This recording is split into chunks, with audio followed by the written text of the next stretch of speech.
Everyone, अस्सलाम वालेकुम। मैं मोहम्मद अब्बास आपको खुशामदीद करता हूँ नॉलेज शेयर की एक और क्लास में।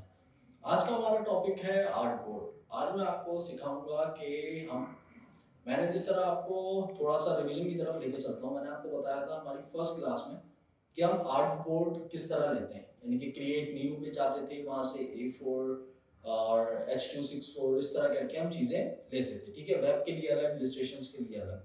अब मैं आज आपको बताऊंगा डिटेल में आर्ट बोर्ड के बारे में कि हम एक आर्ट बोर्ड पे काम करते करते उसी अपनी स्क्रीन में रह के, ठीक है, एक नया आर्ट बोर्ड कैसे ले सकते हैं। एक साथ हम 2, 10, 20, 30 तक हम आर्ट बोर्ड्स ले सकते हैं जितने हम चाहें। ठीक है, एंड डिफरेंट साइजेस के भी आर्ट बोर्ड्स हम एक ही स्क्रीन में यूज कर सकते हैं। तो चले आए, आगाज करते हैं हमारी आज की क्लास का। यहाँ पे हमारे पास दिया है आईफोन एक्स, यहाँ पे दिया है आईफोन 8 7 6 प्लस, यहाँ पे हमें दिया है iPhone 8 7 6, iPad pro, Google pixel XL, iPad retina, Samsung S8, surface pro. सही है। तो यहाँ पे हमें बहुत सारे इन्होंने आर्ट बोर्ड दिए हैं। ठीक है, अब खाली हम ये आर्ट बोर्ड सेलेक्ट करना चाहें तो कर सकते हैं, लेकिन अगर हमें कोई ऐसा साइज लेना है जो यहाँ पे मौजूद नहीं है, ठीक है, तो हम खुद भी जो है वो साइज सेलेक्ट कर सकते हैं, उसकी डायमेंशन सेलेक्ट कर सकते हैं। हम फॉर एग्जांपल गूगल पे आते हैं, हम गूगल पे आके लिखते हैं आईफोन 14 प्रो मैक्स, ठीक है, लेआउट साइज, ठीक है, ये हमारे पास आ गया आईफोन 14 प्रो मैक्स का साइज। ठीक है, अब आप यहाँ पे लेआउट साइज भी लिख सकते हैं और आप उसकी डायमेंशंस भी लिख सकते हैं। ठीक है, अब देखिए यहाँ पे जिस तरह ये आपको ऑप्शन दे रहा है डायमेंशंस इन सेंटीमीटर, इन इंचेस, इन mm, ठीक है, आप इसको भी सेलेक्ट कर सकते हैं। ठीक है, आप ये देख सकते हैं यहाँ पे इसने हमें डायमेंशन दे दी। ठीक है, यहाँ पे नीचे भी आप देख सकते हैं कि यहाँ पे इन्होंने हमें डायमेंशंस दे दी। ठीक है, तो जरूरी नहीं है कि हमारे पास अगर वहां पे कोई प्रीसेट नहीं है तो हम कोई प्रीसेट नेट से देख के भी हम यूज कर सकते हैं। ठीक है, फॉर एग्जांपल इसका 6.69 इंचेस का डिस्प्ले है, वाइडर है। ठीक है, तो हम यहाँ पर आएंगे। अच्छा, अब आपने साइज यहाँ से भी, अगर आपने वहां पे गूगल पे इंचेस पे साइज फाइंड आउट किया है तो यहाँ पे भी आपके पास ऑप्शंस होते हैं कि आप पॉइंट्स में करना चाहते हैं, पिकास में, इंचेस में, मिलीमीटर्स में, सेंटीमीटर्स में और पिक्सल्स में। मैंने वहां इंचेस में देखा था। ठीक है, यहाँ पे इंचेस में हमने लिखा हुआ था। ठीक है, तो हम इंचेस यहाँ से देख के यहाँ पे कस्टमाइज साइज खुद बिल्ड कर सकते हैं। इस तरह 6.6 है, ठीक है, और 6.6। अब मैं जैसे इसको इंटर करता हूँ, ठीक है, ये हमारे पास जो है वो आर्टबोर्ड ओपन कर देगा। ठीक है, अच्छा, अब शॉर्टकट कीज की भी आज हम बात करेंगे। अब हमें एक और आर्टबोर्ड लेना है, ठीक है, तो हम फाइल पे जाके न्यू पे भी क्लिक कर सकते हैं और इसका कस्टम जो शॉर्टकट की जो है वो है N control N control N का मतलब के न्यू ऑब्जेक्ट। ठीक है, इसी तरह यहाँ पे वेब से रिलेटेड भी हमारे पास चीजें हैं सारी, ये भी सेम आप पिक्सल्स, इंचेस वगैरह में चेंज कर सकते हैं। अच्छा, यहाँ पे आप आए, नीचे आपके पास लिखा है मोर सेटिंग्स। इस मोर सेटिंग्स में आते हैं तो यहाँ पे आप देखें एडवांस सेटिंग आती है। ठीक है, एडवांस सेटिंग में हमारे पास आता है colour mode, raster effects and preview mode. ठीक है, अब इसकी हम बात करेंगे कि ये चीजें क्या होती हैं, RGB और ये स्क्रीन मोड क्या होता है, हम इसकी बात करेंगे नेक्स्ट वीडियो में। ठीक है, आप लेकिन आपको ये ध्यान में रखना है कि आप अपना वर्क स्टार्ट करने से पहले मोड सेटिंग्स में जाके इन सब चीजों को एक बार चेक करना है। इसी तरह वेब के भी हमारे पास काफी सारे ऑप्शंस आते हैं। अब जिस तरह हम जो मूवीज वगैरह देखते हैं उसका साइज होता है 1920 1080। ठीक है, और वो पिक्सल्स में नहीं होता, वो इंचेस में होता है, जिसको हम अगर YouTube पे कोई मूवी देख रहे हो, कोई ड्रामा देख रहे हो, तो वो हमारा फुल स्क्रीन ड्रामा होता है या फुल स्क्रीन कोई भी मूवी होती है, ठीक है। तो अगर हमें कोई फुल स्क्रीन इस तरह का साइज बनाना है तो उसकी हमारे पास विड्थ होती है 1920 एंड 1080, ठीक है। अब कंट्रोल एन, न्यू आर्टबोर्ड। अब आप देखेंगे यहाँ पे हमारे पास ओरिएंटेशन में दो चीजें लिखी हुई आ रही है, ठीक है। जो मैं अगर कर रहा हूं तो साइज हमारे चेंज हो रहे हैं, ठीक है। पहला हमारे पास जो आ रहा है वो है पोर्ट्रेट मोड। आप देख सकते हैं मैंने पोर्ट्रेट मोड पे क्लिक किया तो मेरा 1080 विड्थ हो गई और हाइट 1920 हो गई। लेकिन जैसे ही मैं इसको क्लिक करता हूं लैंडस्केप मोड पे तो आप देखें कि मेरी विड्थ 1920 हो गई, हाइट मेरी 1080 हो गई, ठीक है। अब यहां पे आपके पास बराबर में एक ऑप्शन है आर्ट बोर्ड्स का, ठीक है। अब यहां पे आप एक आर्ट बोर्ड ले सकते हैं और साथ में दो भी ले सकते हैं, ठीक है। आप दो ले सकते हैं, तीन ले सकते हैं, आपको जितने आर्ट बोर्ड्स चाहिए आप उतने आर्ट बोर्ड्स जो हैं वो ले सकते हैं, ठीक है। फॉर एग्जांपल यहाँ मैं 2 पे क्लिक करता हूँ और मैं क्रिएट करता हूँ तो अब आप देखें 1920 1080 के मेरे पास दो आर्ट बोर्ड आ गए, एक आर्ट बोर्ड नहीं आया, मेरे पास दो आर्ट बोर्ड, ठीक है। अच्छा, अब मुझे यहाँ पे एक आर्ट बोर्ड को जो है वो एंड करना है, खत्म करना है, ठीक है। उसको एंड करने का क्या तरीका है, यहाँ पे आप देखें हमने सिलेक्शन टूल सेलेक्ट किया और इस टूल पैनल में देखें नीचे हमारे पास आर्ट बोर्ड आ रहा है, ठीक है। अब आर्ट बोर्ड हमारे पास आ रहा है नीचे। अब अगर इसका हम इसको यहां से भी अपेयर कर सकते हैं, ठीक है। प्लस के इसका शॉर्टकट की है शिफ्ट ओ, हम शिफ्ट ओ प्रेस करेंगे तब भी यही होगा, ठीक है। अब हमने आर्ट बोर्ड लिया, हम सिलेक्शन टूल से सिलेक्ट कर सकते हैं आर्ट बोर्ड्स, ठीक है। इसके अंदर आपको ये ध्यान रखना है कि सिलेक्शन टूल से मैंने आर्ट बोर्ड पे क्लिक किया। अब अगर मैं दोबारा सिलेक्शन टूल पे क्लिक करूंगा, ठीक है, तो वो चीज हमारी ऑफ हो जाएगी जो आर्ट बोर्ड सेलेक्ट हुए हुए थे। इसीलिए हमें आर्ट बोर्ड सेलेक्ट करना है और उसके बाद ही जो आर्ट बोर्ड का कर्सर है उसी से आप आर्ट बोर्ड सेलेक्ट करेंगे, ठीक है। अब मैं चाहता हूं कि मैं इनमें से एक आर्ट बोर्ड डिलीट कर दूं, राइट वाला। मैंने राइट वाला आप देख सकते हैं सेलेक्ट हुआ हुआ है, ये हमारा आर्ट बोर्ड नंबर 2 है, ठीक है। आप देख सकते हैं इस पे लिखा हुआ आ रहा है आर्ट बोर्ड नंबर 1। अच्छा, अब जब मैं आर्ट बोर्ड नंबर 1 पे क्लिक करूंगा सेलेक्ट होगा तो यहाँ पे हमारे पास आर्ट बोर्ड 1 की प्रॉपर्टीज आएंगी, ठीक है। अब मैं यहाँ से ऊपर आर्ट बोर्ड्स तो आप देख सकते हैं यहाँ पे नेम लिखा हुआ है, मैं उसका नेम चेंज कर देता हूँ अब्बास, ठीक है। तो अब आप देखें यहाँ पे मेरे पास जो है आर्ट बोर्ड 1 लिखा हुआ था लेकिन अब यहाँ मेरे पास अब्बास लिखा हुआ है, ठीक है। मैं यहाँ से इसके प्रीसेट भी चेंज कर सकता हूँ, ठीक है। अब यहाँ पे देख सकते हैं मेरे पास साइजेस आ रहे हैं। अब मैं यहाँ से इसको फॉर एग्जांपल A4 पे क्लिक करता हूं तो ये हमारा A4 साइज हो गया, ठीक है। अब मुझे चाहिए ये वर्टिकल, सही है, तो मैं यहाँ से पोर्ट्रेट पे क्लिक करता हूं तो ये हमारा कार्डबोर्ड वर्टिकल हो जाएगा और इसको हम मूव भी कर सकते हैं, ठीक है।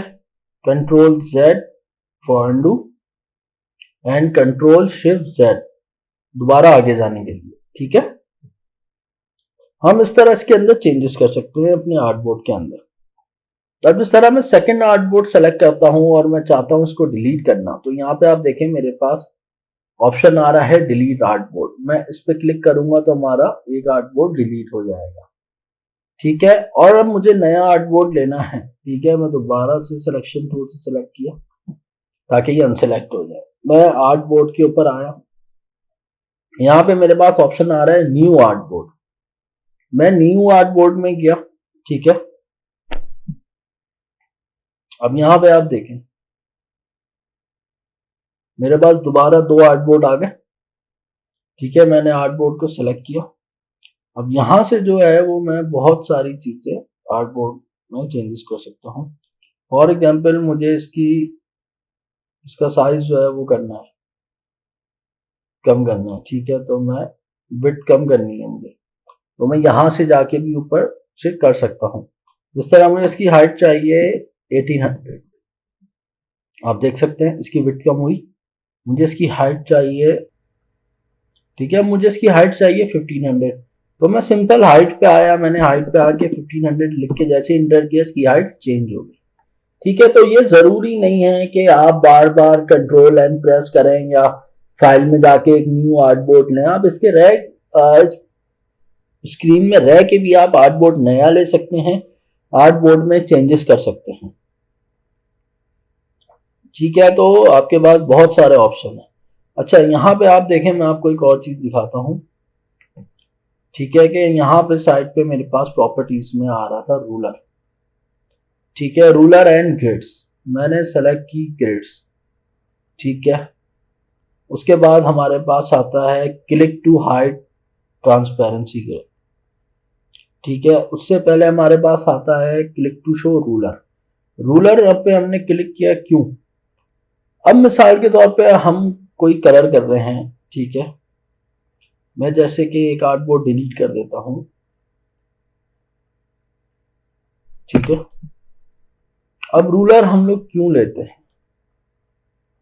यहाँ पे मैंने एक बॉक्स बनाया। ठीक है, मैंने इसके अंदर कलर फिल किया। कलर फिल करने के बाद अब मैं इसको लॉक करूंगा कंट्रोल 2 से। ठीक है, आपको आर्टबोर्ड वाला जो हमारा मेथड है वो समझ में आ गया होगा। ठीक है, अब यहाँ पे मैं आ गया गाइड पे। अब यहाँ पे आप देखिए, मैं इसको यहाँ लेकर आया, इसने खुद एक सेंटर पॉइंट जो है वो सेंस कर लिया। मैंने कुछ भी नहीं किया, एक सिंपल एक बॉक्स लिया, यहाँ पे मैं आया रूलर एंड ग्रिड्स में। सही है, मैंने रूलर पे क्लिक किया, यहाँ पे एक स्केल खुल गया। इससे हमें क्या फायदा होता है? हम इसके सेंटर पॉइंट पे गाइड्स लगा सकते हैं, अपने मार्क्स लगा सकते हैं। कैसे? अब मैंने इसको नीचे शिफ्ट किया। ठीक है, अब मुझे, ये आप देख सकते हैं, जैसे ही इसके सेंटर पॉइंट में आया, ये इसने एक इंटरसेक्ट की लाइन दे दी। ठीक है, अब होता यह है कि हमें पता नहीं होता कि ये स्क्वायर जो है इसका जो है वो सेंटर पॉइंट क्या है। एक तरीका मैंने आपको बताया था कि हम कंट्रोल वाई प्रेस करते हैं और इसका सेंटर पॉइंट देख लेते हैं। ठीक है, और फिर कंट्रोल वाई प्रेस करते हैं वापस, तो हमारी स्क्रीन वापस कलर फॉर्म में आ जाती है। ठीक है, अब जिस तरह हमने ऊपर से एक रूलर लेके लगाया, हम नीचे साइड से भी एक रूलर ड्रैग करेंगे और हम इसको स्लोली स्लोली ड्रैग करेंगे। ठीक है, अब आप देखें, मैं कंट्रोल वाई प्रेस करता हूं, कंट्रोल वाई प्रेस किया मैंने, हमारे रूलर को लिया और सेंटर में आ गया। ठीक है, अब आप देखें, मैं आपको जूम करके दिखाता हूं, हमारा जो रूलर है वो बिल्कुल ये रहा इसके सेंटर पॉइंट में। ठीक है, अब इस सेंटर पॉइंट में होने का फायदा क्या है? इस गाइड का फायदा क्या है? सही है, इस गाइड का फायदा जो है वो ये है कि हमें पता चल गया कि इसका सेंटर पॉइंट क्या है। ठीक है, अब अगर हमें एक और स्क्वायर ड्रॉ करके इसके खाली एक पोर्शन का कलर चेंज करना है, तो हम यहाँ पे एक स्क्वायर इतना सा ड्रॉ करेंगे। ठीक है, और इसके अंदर हम कलर चेंज कर देंगे। ठीक है, अब अगर ये गाइड, मैं रूलर और गाइड अगर मैं नहीं यूज करता तो मुझे नहीं पता चलता। ठीक है, कि इसका जो सेंटर पॉइंट है वो एग्जैक्टली क्या है। और जब तक हमें सेंटर पॉइंट इसका पता नहीं चलता, हम उस चीज को जो है वो आगे फर्दर कैरी ऑन नहीं कर सकते। ठीक है, उसका रीजन क्या है? उसका रीजन ये है कि हम इसका सेंटर पॉइंट नहीं पता, हम अपने एक अंदाजे से डिजाइन्स में उसका सेंटर पॉइंट नहीं लगा सकते। ठीक है, या जिस तरह मैंने आपको रोटेशन का बताया था। ठीक है, मैं सारी चीजें सेलेक्ट करता हूं, दोबारा डिलीट करता हूं। सही है, और यहां पे मैं एक सर्कल ले लेता हूं।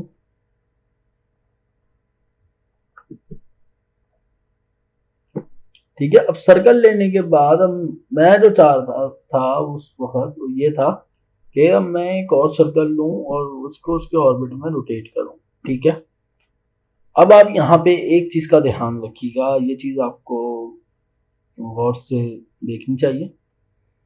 मैंने इन दोनों को सेलेक्ट किया, अलाइन पैनल में आया एंड अलाइन हॉरिजॉन्टल सेंटर कर लिया। ठीक है, अब यहाँ पे मुझे इस सर्कल का सेंटर पॉइंट नहीं पता।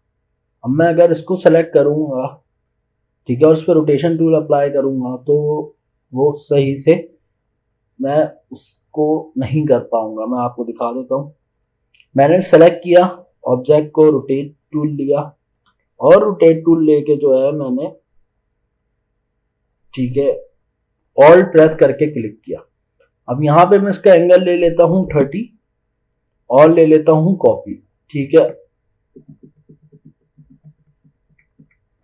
अब आप देखें कि इसका गैप जो है वो ऊपर जो मेरा फर्स्ट था उसमें कितना गैप है, और जैसे ही मैं इसकी कॉपीज लेता गया, सही है, वो अलाइन नहीं हुआ। ठीक है, वो डिसलोकेट हो गया अपनी जगह से। Control Z for undo. क्यों? उसकी क्या वजह है? उसकी वजह यह है कि हमें सर्कल का सेंटर पॉइंट नहीं पता था। ठीक है, हमने सिंपल यहां से रूलर लिया,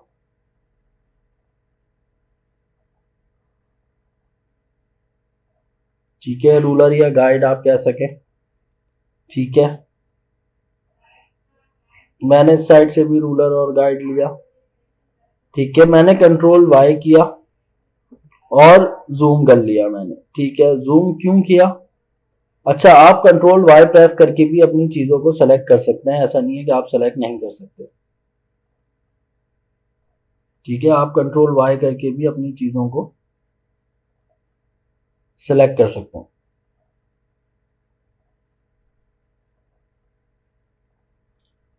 ठीक है, अगेन कंट्रोल वाई प्रेस किया मैंने, फिर कंट्रोल वाई प्रेस किया। ठीक है, देखिए आप जितना बाज़ाब्ता आपको ऊपर से देखने में लग रहा होगा ये बिल्कुल एक्यूरेट है, लेकिन ये बिल्कुल एक्यूरेट नहीं था। क्यों? क्योंकि इसका सेंटर पॉइंट जो है वो हमें ऐसे पता नहीं चलेगा अनटिल और अनलेस हम लोग उसको बिल्कुल जूम करके करीब से ना देखें तब तक। ठीक है, अब हम करते हैं कंट्रोल वाई और करते हैं इसको जूम आउट। ठीक है, हम इसको करते हैं जूम आउट, और जूम आउट करने के बाद जो है वो हम इसको सेंटर अलाइन कर लिया हमने। ठीक है, अब ये दोनों चीजें एक दूसरे के सेंटर अलाइन हो गई हैं। ठीक है, अब इससे हमें क्या फायदा होगा? हमने अपना ऑब्जेक्ट सेलेक्ट किया, रोटेशन टूल लिया और बिल्कुल आप देख सकते हैं मैं यहाँ पर आ गया, हमारे पास इंटरसेक्ट का ऑप्शन आ गया। मैंने ऑल्ट प्रेस करके क्लिक किया। ठीक है, यहाँ पे मैंने एंगल रखा 30 और मैंने ले ली कॉपी। कॉपी लेके कंट्रोल डी। अब आप देखें कि जितनी भी चीजें हैं वो बिल्कुल स्टार्ट से लेके, यहाँ से हमने स्टार्ट किया था और यहाँ एंडिंग तक सबकी अलाइनमेंट सेम है। सबका डिस्टेंस जो है वो हमारे रेड सर्कल से मेंटेन हुआ है। ठीक है, हमारे रेड सर्कल से इसका डिस्टेंस ब्लू सर्कल का मेंटेन हुआ है। ठीक है, तो गाइड्स बेसिकली हमें इसीलिए काम आती हैं। और अगर हम गाइड्स लगा के वर्क करें और अगर हम इसको सेव करें तो सेव करने में जो है, अच्छा, गाइड्स को आप डिलीट भी कर सकते हैं, जिस तरह हमारा काम हो गया।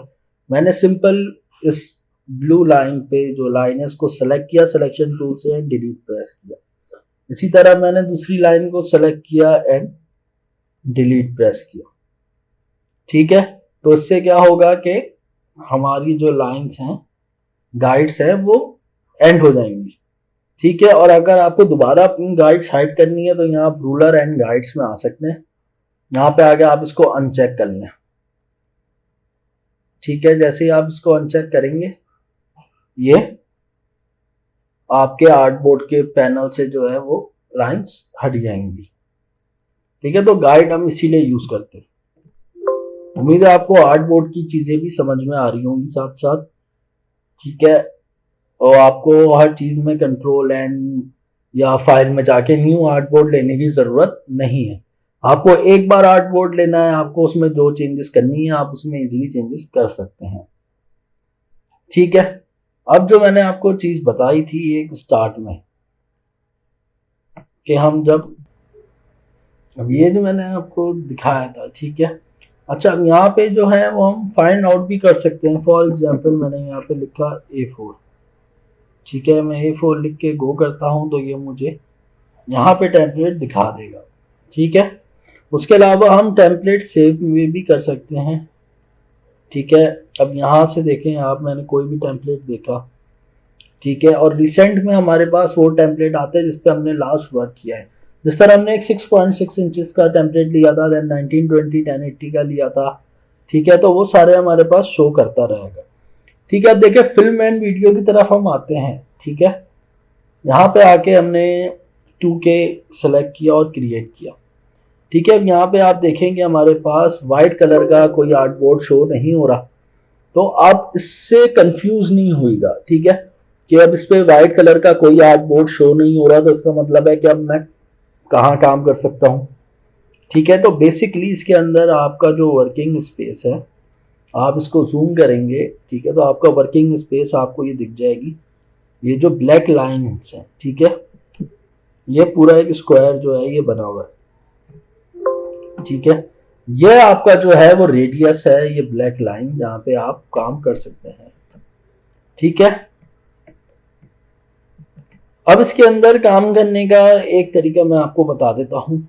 वो एक मेथड जो है वो ये है उसके अंदर काम करने का, कि आप यहाँ पे कोई भी डिजाइन अगर आप बनाएंगे तो वो आपको शुरू में वर्क करने में इशू होगा।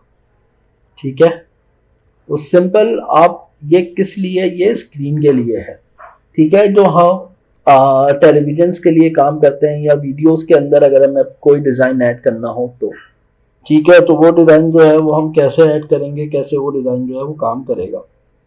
तो ये जो चीज है 2K बेसिकली ये इसीलिए है। अब यहाँ पे अगर आप आके देखें फिल्म एंड वीडियो में, आप 4K पे भी जाके क्रिएट करते हैं तो आपके पास सारे बॉक्सेस ये ट्रांसपेरेंट बॉक्स होते हैं। ठीक है, इससे ये होता है कि आपके पास जो है वो पीछे का जो वाइट कलर का आपका आर्टबोर्ड होता है वो उसको सेव नहीं करता, उसके ऊपर जो डेटा होता है वो उसको सेव करता है। ठीक है, अब फॉर एग्जाम्पल स्टार्ट में आपको ये चीज अगर समझ में नहीं आ रही, आप सिंपल एक रेक्टेंगल लें, ठीक है, और जो आपका ब्लैक रेडियस है उससे अपने नेक्स्ट ब्लैक रेडियस पे एक आर्टबोर्ड ड्रॉ कर लें। ठीक है, ड्रॉ करने के बाद, ठीक है, आप ये देखिए क्लिक किया, यहाँ से थोड़ा सा गैप है। ठीक है, मैंने इसको कवर कर लिया। अब आप Ctrl+2 प्रेस करके इसको लॉक कर दें। ठीक है, Ctrl+2 प्रेस करके आपने इसको लॉक किया। अब यहाँ पे जो भी आपको काम करना है, ठीक है, आप वो अपना काम कर लें। ठीक है, फॉर एग्जांपल मैं यहाँ पे बॉक्सेस बना रहा हूँ। ठीक है, अब मुझे ये वाइट अपना पैनल रिमूव करना है, मैं सिंपल Ctrl+Alt+2 प्रेस करूंगा, चाहिए अनलॉक हो जाएगा हमारा वाइट पीछे का बैकग्राउंड, इसको मैं डिलीट कर दूंगा। ठीक है, आपको बेसिकली ये जो गाइड्स हैं मैं आपको बता देता हूँ, ये ग्रीन लाइंस जो हैं ये आपकी गाइड्स हैं। ठीक है, आपको काम कहाँ रहते हुए करना है, हमारी जो सेकंड ग्रीन लाइन है यहाँ पे। क्यों, इसके अगर आप बाहर जाएंगे तो आपका डिजाइन जो है वो आपकी टीवी स्क्रीन या कंप्यूटर स्क्रीन में जो है वो ऐसा लगेगा कि वो बॉन्ड हो रहा है, उसके अंदर फोल्ड होना शुरू हो जाएगा, उससे आपका डिजाइन जो है वो खराब हो जाएगा। अब मैं इसको एक सिंपल आपको दिखाने के लिए दोबारा जो है वो Ctrl+Z करके अपना व्हाइट बोर्ड हम लोग वापस ले लेते हैं।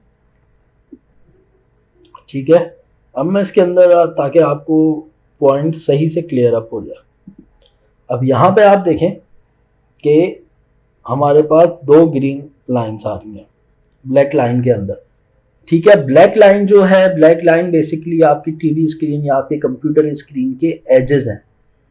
ठीक है, अब आपको एज के अंदर काम करना है। ठीक है, तो आप मैक्सिमम जो काम कर सकते हैं वो आप यहां तक कर सकते हैं, ये जो आपकी ग्रीन लाइन है। ठीक है, आपको कोशिश करना है कि ये जो हमारी ग्रीन लाइन है, ठीक है, ये वाली आपको इसके अंदर रहते हुए काम करना है। इस ग्रीन लाइन से आपको बाहर यहाँ पे नहीं आना, क्योंकि अगर आप बाहर आते हैं तो ऐसा लगेगा कि आपका ऑब्जेक्ट जो है वो स्क्रीन में मर्ज हो रहा है। ठीक है, इसी तरह अगर हम कोई प्रिंट के ऊपर भी काम करते हैं, ठीक है, तब भी आप जो है यहाँ से गाइड्स ऑन करके जो है वो उसके टॉप एंड बॉटम पे थोड़ा थोड़ा स्पेस गाइड लगा के आपको लाजमी देना है। ठीक है, आपको लाजमी जो है वो उसके अंदर गैप देना है, ताकि जब आपका डिज़ाइन प्रिंट हो, ठीक है, तो अगर आप कोई भी टेम्पलेट बना रहे हैं, कोई भी बुक बना रहे हैं, कोई भी चीज़ बना रहे हैं, आप पहले अपनी मेजरमेंट के हिसाब से चारों तरफ गाइड लगा लें। ठीक है, उसके बाद आप इस गाइड के अंदर काम करें। उसका रीजन जो है, ठीक है, वो ये है कि आप बिल्कुल अगर एज टू एज यहाँ पे काम करते हैं, ठीक है, बिल्कुल अगर आप एज टू एज काम करते हैं, मैं ब्रश का कलर चेंज कर देता हूँ, आप बिल्कुल अगर यहाँ काम करते हैं और जब आपका डिज़ाइन प्रिंट होगा, तो मे बी जब वो प्रिंट के बाद कटिंग उसकी हो रही होती है, तो आपका थोड़ा सा टेक्स्ट यहाँ से कट सकता है। इसीलिए आप पूरे के पूरे फोर कॉर्नर्स पे, टॉप पे, साइड्स पे, बॉटम पे आपको एक रूलर लगा लें, ताकि आपको पता चल जाए। ठीक है, और प्रॉपर रूलर से ये होगा कि अगर आप रूलर और गाइड नहीं लगा के काम करते, तो मे बी यहाँ से आप जो है वो इतना गैप दे दें, लेफ्ट साइड से और राइट साइड से आप इतना सा गैप छोड़ें। ठीक है, यही चीज़ टॉप एंड बॉटम के लिए भी है। तो हमें रूलर और गाइड से जो है वो ये फ़ायदा होता है कि हम इक्वली लगा सकते हैं और हमें मेजरमेंट्स का पता होता है कि हमारे पास ये इतना स्पेस है जिसके अंदर हमें अपना वर्क करना है, ताकि अगर आपका डिज़ाइन प्रिंट हो रहा है, ठीक है, तो वो बिल्कुल एज टू एज ना हो। तो जो हमारी आज की क्लास थी वो यहीं तक थी। तो आज की हमारी क्लास यहीं एंड होती है। उम्मीद करता हूँ आपको सारी चीज़ें अच्छे से एक्सप्लेन हुई होंगी। अगर आपके कोई कमेंट्स हैं तो आप हमें ज़रूर इत्तला कर सकते हैं, और हमारे channel knowledge share in Urdu को लाइक करें, शेयर करें और सब्सक्राइब करें, और कोशिश करें बेल नोटिफिकेशन आप ऑन रखें, ताकि हमारा नेक्स्ट आने वाला लेक्चर जो है वो आपको टाइम टू टाइम अपडेट मिलती जाए। शुक्रिया, अल्लाह हाफिज़।